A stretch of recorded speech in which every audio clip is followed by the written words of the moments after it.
انا طالعه اقول ان مش انا اللي في الفيديو، وان انا عمر ما يبقى ليا حاجه زي كده، وبطلوا قرف. مش عشان كام لايك وكام جنيه بعتوا واشتريتوا فيا. بصراحه برافو. كلامكم اذاني. بس ربنا يأذي المؤذي. ما فكرتوش في اي حاجه، ما فكرتوش في اهلي، ما فكرتوش في ان انا في الجامعه، ما فكرتوش في جيراني، في الناس اللي معايا، في اصحابي.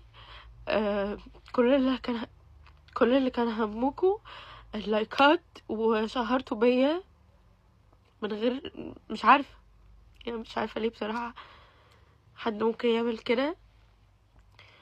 آه، انا اتأذيت، انا في فتره امتحانات مش عارفه اركز. بجد ما فكرتوش في اي حاجه، ما فكرتوش ان انا بنت، ما فكرتوش في اهلي. اتمنى بجد ان هي تترد لكم في اعز الناس عندكم، واشوف كسرتكم بعيني.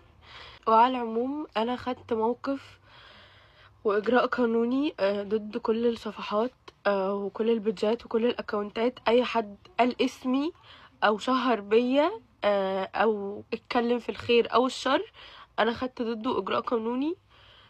واي حد هيتكلم من النهارده انا مش هسيب حد في حاله، عشان انتوا مسبتونيش في حالي. مش عارفه اقول اكتر من كده. كل اللي اقدر اقوله ربنا يأذي المؤذي، حسبي الله ونعم الوكيل.